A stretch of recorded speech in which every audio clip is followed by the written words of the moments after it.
नमस्कार। The world this week के इस प्रोग्राम में आपका बहुत बहुत स्वागत है। हम लोग बात करेंगे इस हफ्ते की तमाम सुर्खियों पर, जिसमें सबसे ज्यादा हमारे देश में और विदेश में भी चर्चा का विषय रहा है तुर्की, सऊदी अरब और पाकिस्तान के बीच में बनने वाले उस सैन्य गठबंधन की, जिससे कि सारी दुनिया और खासतौर से भारत के लिए रणनीतिक चिंताएं बढ़ गई हैं।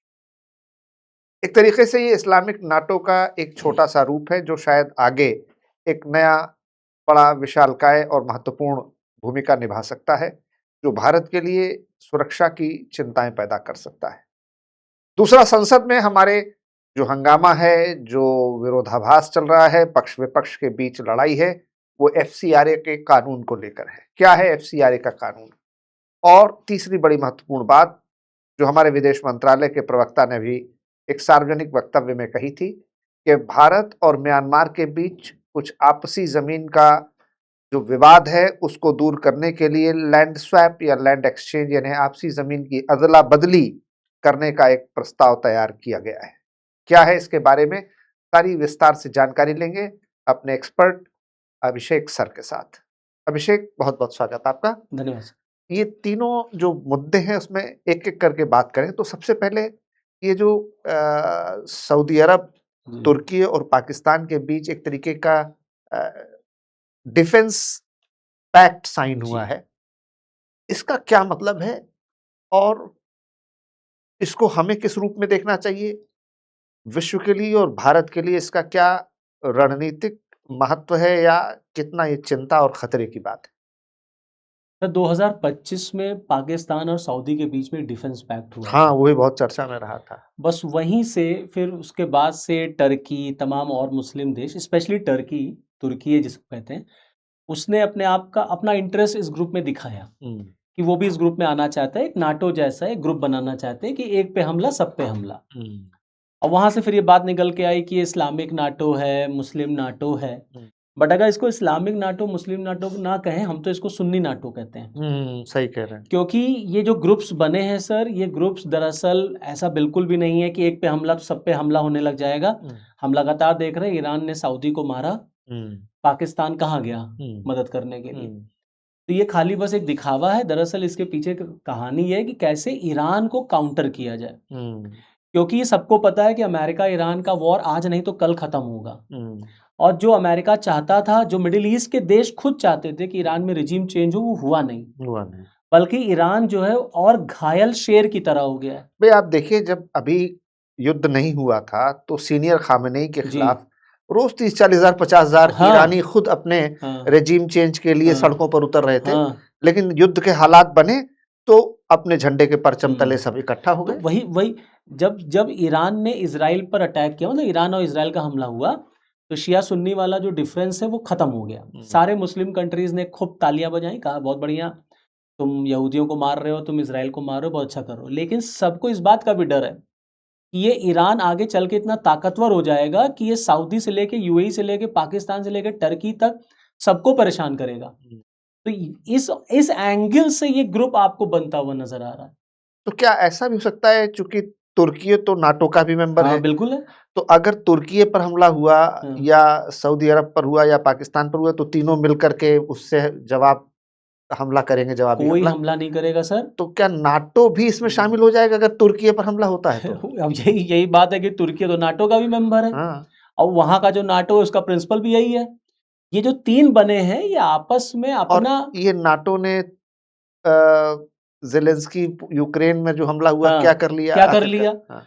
वही हम कह रहे हैं, ईरान ने लगातार सऊदी को मारा, कहाँ पाकिस्तान गया मदद करने के लिए? उल्टे, और नहीं तो इस्लामाबाद टॉक करा रहा था, ईरान को वेलकम कर रहा था।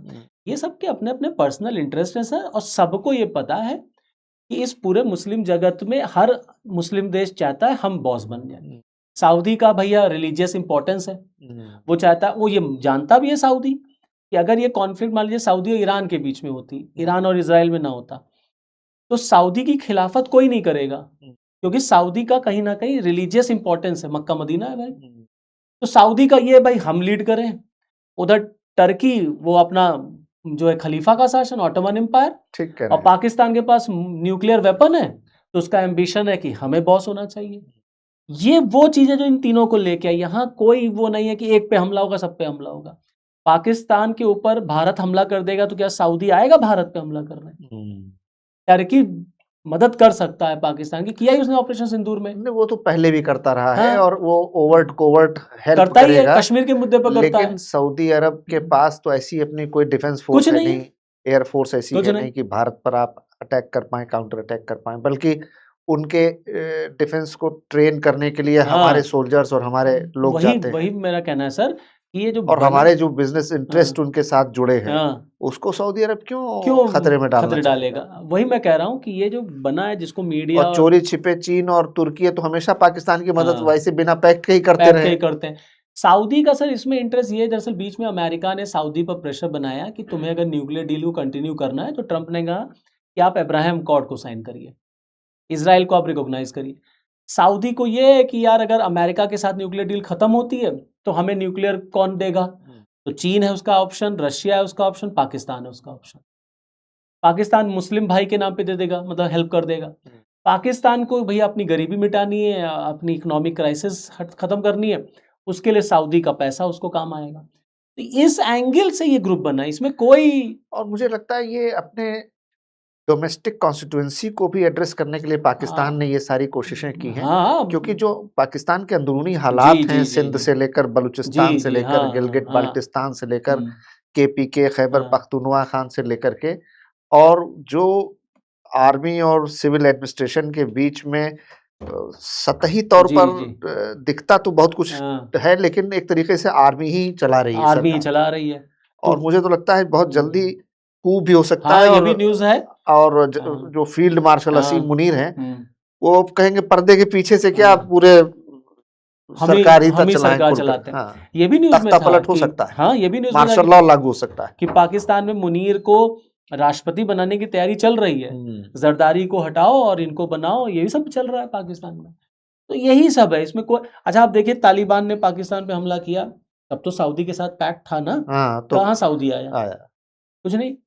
तो ये खाली ये दिखावा सब है, अपने अपने हित हैं। बस अपने हित है, हाँ, और सब ईरान को दबाना चाहते, सबको पता है ईरान ताकतवर होगा तो जीने नहीं देगा। उसने यूएई को भी मारा है, उसने सऊदी को भी मारा है, हाँ, कतर पर भी हमला कतर किया पे भी है, हमला किया, और देखिए इतना होने के बाद भी आखिरकार होर्मुज को उसने अब तक खोलने नहीं खोला दिया। नहीं। बाब अल मंदाब बंद हो गया, यहाँ हुथी आ गए। हाँ, तो सऊदी को भी पता है कि अब ईरान जितना ताकतवर होगा सऊदी का दबदबा उतना ही कम और होगा। एक बात तो हम ये निश्चित तौर पे कह सकते हैं कि ईरान कि डिसाइसिव हार, निर्णायक हार भले न हुई हो, लेकिन अमेरिका की शिकस्त तो हो ही हाँ, चुकी है, बिल्कुल बिल्कुल। उसको आप मानिए चाहे ना हाँ, मानिए, अमेरिका जिस मोटिव के साथ वॉर में आया था वो मोटिव उसको मिला ही नहीं। नहीं मिला। और ना वो यूरेनियम को ट्रांसफर कर पाया, हाँ, ना वो रिजीम चेंज करा पाया। हाँ, लाखों लोगों को मार जरूर दिया और उसने। ईरान ने साबित कर दिया कि हिम्मत मर्दा मदद ते खुदा, खुदा। और उसने बता दिया कि हम हजारों साल की सिविलाइजेशन है, हमको तुम ऐसे ही नहीं ऐसे देना। नहीं, और ये भी बता दिया कि हमारी तैयारी बहुत दिनों से चल रही थी, हाँ, हम इतने बड़ी कम, बात है। हाँ, बहुत तैयारी, वो प्रिपेयर कर अपने आप को कर रहे थे, ये बात है। अच्छा, ये एफसीआरए का मुद्दा इतना गर्म क्यों है? जहां जी, तक मुझे याद आता है, श्रीमती इंदिरा गांधी के शासनकाल में 1970s में 70s पहली में। बार एफसीआरए का कानून जी, जी, आया। जी। यानी कि इंदिरा गांधी की सरकार को ही लग गया था कि फॉरेन हम्म, कंट्रीब्यूशन से कुछ न कुछ देश में एनजीओस को ऐसा फंड मिलता है जिससे देश के विकास में, देश को डिस्टेबलाइज जी, करने जी, जी, में जी। रोकने की ये हम्म, तमाम कोशिशें की जाती हैं। उसके बाद उनकी सरकार में और इसे सख्त बनाया गया। हम्म, फिर जहां तक मुझे याद आ रहा है, शायद डॉक्टर मनमोहन सिंह की सरकार में इसमें कुछ हाँ, हुआ अमेंडमेंट्स था। हुए। 10 में हुआ था। तो हमेशा इस कानून को कांग्रेस ने पेश किया और जी, उसको हर बार हाँ, आने वाले समय में धीरे-धीरे मजबूत बनाया, इसके प्रोविजंस को कठोर किया। अब क्या समस्या है कि बीजेपी जब ये कानून लेकर के आई है, तो कांग्रेस इसका विरोध कर रही है, और भारत में तमाम राज्य भी हैं जो कि एफसीआरए को लेकर के बहुत सकारात्मक रुख नहीं दिखा रहे नहीं हैं। दिखा। खासतौर से नॉर्थ ईस्ट के स्टेट्स भी कह हाँ, रहे हैं हाँ, कि साहब एफसीआरए। मिजोरम है, हाँ, केरल है। तो ये पूरा मसला क्या है, थोड़ा बताएँ? Sir FCRA that means foreign contribution regulating act. हुँ, आपने बता ही दिया कि इंदिरा गांधी जी के समय में आया था, जब जेपी आंदोलन चला तो इंदिरा गांधी जी को ये लगा कि जेपी आंदोलन में कहीं ना कहीं फॉरेन फंडिंग वगैरह हुई है हुँ, इमरजेंसी के टाइम पर, तो उन्होंने ये कानून पास कर दिया। फॉरेन कंट्रीब्यूशन की भारत को ज़रूरत थी, है और आगे भी रहेगी। क्योंकि जब हम आज़ाद हुए तो बिना पैसे के कैसे आगे तरक्की होगी, तो विदेशों से बहुत पैसा आता था। लेकिन ये ज़रूरी नहीं है कि विदेशों से पैसा जो आएगा वो हमेशा कंस्ट्रक्टिव वर्क के लिए खर्च होगा। एंटी इंडिया, देश को तोड़ना, देश में separatism, Naxalism, Maoism, anti government, दंगे भड़काना, इन सब में भी वो यूज होता है। अब इसी को चेक करने के लिए कानून था। ये जो आपने बात कही कि कांग्रेस लेके आई, कांग्रेस ने इसको मजबूत किया, बीजेपी ला रही तो क्यों विरोध कर रही है? विपक्ष का काम है, वो विरोध तो करना ही करना है उनको। इसमें ठीक बात है, इसमें इसमें कोई दरअसल बुराई बात विरोध का, और उसमें कोई बुराई भी नहीं है। इसमें विरोध का सर एक जो क्लॉ निकल के आ रहा है वो ये है कि इसमें पहली बार गवर्नमेंट अब एक डेजिग्नेटेड अथॉरिटी बनाने जा रही है, जिसमें ये कहा गया है कि अगर कोई एनजीओ का लाइसेंस रद्द हो जाता है, गवर्नमेंट उसको सील कर देती है अगर, तो उसका सारी प्रॉपर्टी, उसका सारा पैसा, सब कुछ सरकार ले लेगी। तो कांग्रेस का मानना है, विपक्ष का मानना है कि सरकार की ये तानाशाही होगी, ये सिविल सोसाइटी मूवमेंट को कमजोर करने की कमजोर कोशिश। करेगी। हाँ, और एनजीओ अब सरकार से डरेंगे, खुल के काम नहीं कर पाएंगे, गवर्नमेंट के अगेंस्ट बोल नहीं पाएंगे। जैसे ही आप सरकार के अगेंस्ट बोलेंगे आपके ऊपर, तो मतलब ये जो सरकार विरोधी हाँ, जो कुछ समूह और संगठन और जी व्यक्ति जी, हैं, हाँ, उनको दबाने के लिए बस, एफसीआरए के कानून का हाँ, हथौड़ा चलाया जाएगा। तो विपक्ष का ये मानना है। गवर्नमेंट का ये कहना है कि भाई हम एफसीआरए के थ्रू एनजीओस को ज्यादा रेगुलेट करना चाहते हैं। पहले क्या था सर, पहले ओपननेस, ट्रांसपेरेंसी, साफ ट्रांसपेरेंसी सुथरा लाना चाहते हैं। ट्रांजैक्शन लाना हाँ, चाहते हैं। अभी अब सारे एफसीआर, सारे जो भी डोनेशंस आएंगे वो एक ही बैंक में आएगा, वो एसबीआई। तो गवर्नमेंट इसको और ज्यादा सेंट्रलाइज करना चाहती है और ज्यादा इस पे कंट्रोल करना चाहती है, जिससे देश के खिलाफ ये पैसा ना यूज हो सके। वही है एफसीआरए, यही पंगा मचा हुआ है। अच्छा, हमको याद है कि हमारे देश की संसद ने 100वां संविधान संशोधन 2015 में पारित किया था, जिसको भारत और बांग्लादेश के बीच भूमि सीमा विवाद को सुलझाने के लिए हमारे और बांग्लादेश के बीच में जमीनों की, भूमि की अदला बदली की गई थी। तो क्या कुछ ऐसा ही म्यांमार और भारत में भी जो भूमि सीमा विवाद है, उससे शांतिपूर्ण समाधान खोजने के लिए हम लोग कुछ जमीनों की अदला बदली कर सकते हैं? अभी हमारे विदेश मंत्रालय के प्रवक्ता की ओर से ये बयान आया था, तो क्या है ये पूरा मसला, कुछ इसके बारे में भी विस्तार से बताएं। सर, दरअसल द डिप्लोमैट न्यूज़पेपर में ये एक आर्टिकल निकलता है कि इंडिया और Myanmar they are planning to have foreign swap agreement. उसके बाद ये चर्चा में आता है, तो विदेश मंत्रालय की तरफ से सफाई आती है कि इंडिया और म्यांमार के बीच में जो 1600 से ज़्यादा का बॉर्डर है, 1643 किलोमीटर का, उसमें बहुत सारे ऐसे एरियाज हैं जो अब आज तक अनसॉल्व्ड हैं, अनरिजॉल्व्ड हैं। तो उनको सॉल्व करने की ये पहल है कि इंडिया और म्यांमार दोनों लोग मिलकर के लैंड स्वैप करेंगे। ठीक बात। अच्छा, ये कोई लैंड स्वैप कोई बहुत बड़ा लैंड स्वैप नहीं है सर, 1.4 स्क्वायर किलोमीटर का ये लैंड स्वैप है, जिसमें जो मणिपुर का रीजन है, आप देखिए वहाँ विरोध हो रहा है इसका। मणिपुर का जो चंदेल एरिया है वो, और म्यांमार का, वहाँ पे थोड़ा बहुत लैंड स्वैप होगा, तो फिर से बॉर्डर जो है वो रीडिज़ाइन किए जाएंगे। तो इसीलिए न्यूज़ में आ रहा है कि भारत का नक्शा बदल जाएगा, भारत का नक्शा बदल जाएगा। इंडिया और म्यांमार को अगर हम देखें तो म्यांमार का स्ट्रैटेजिकल इंपॉर्टेंस है भारत के लिए, बिल्कुल है। Look east policy, north east के डेवलपमेंट के लिए। 1935 से पहले हमारे देश का हिस्सा ही था। हाँ। और बांग्लादेश, अगर आपको मतलब अगर आपका चिकन नेक प्रॉब्लम में आया तो आप नॉर्थ ईस्ट कैसे जाएंगे? इसीलिए इंडिया का एक प्रोजेक्ट भी है, कलादान मल्टी मॉडल प्रोजेक्ट चल रहा है, वो हम पूरा म्यांमार से होते हुए नॉर्थ ईस्ट को ही जोड़ रहे हैं। तो इसलिए म्यांमार के साथ जो रिलेशंस हमारे हैं उसको अच्छा करने की कोशिश है।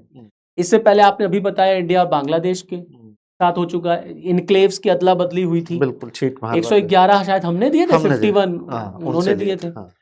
आप देखिए आजादी के बाद भी पाकिस्तान के साथ हुआ था, नेहरू नूर एग्रीमेंट, वो बेरूबारी, उसमें भी लैंड स्वैपिंग हुई थी।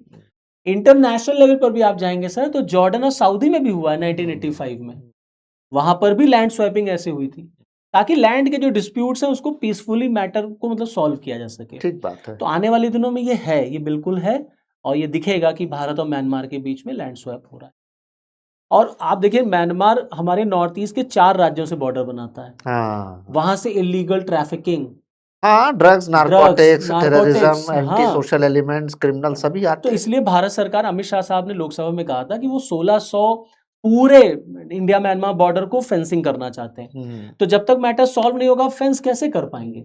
अभी भी पूरी तरीके से सिक्योर्ड बॉर्डर नहीं है हमारा, तो उसी के लिए ये कोशिश है। अब आगे देखिए कैसे क्या होता? जैसा कि आपने देखा कि हम लोगों ने इस हफ्ते की महत्वपूर्ण खबरों पर बातचीत की और सरल आसान शब्दों में भाषा में बताने का प्रयास किया कि इस हफ्ते की सुर्खियां क्या थीं। अगर आप किसी विशेष मुद्दे पर जानकारी चाहते हैं तो कमेंट बॉक्स में हमें लिखकर बताएं, वरना हम तो अपनी ओर से कोशिश करेंगे ही हर महीने हर हफ्ते आपको उस दरमियान की जो खबरें हैं, जो ज्वलंत विषय हैं, उनसे रूबरू कराएं, उनसे परिचय कराएं। देखते रहें हमारा programme the world this week. Share करें, सब्सक्राइब करें और कम से कम लाइक तो ज़रूर कर दें। बहुत बहुत धन्यवाद। धन्यवाद।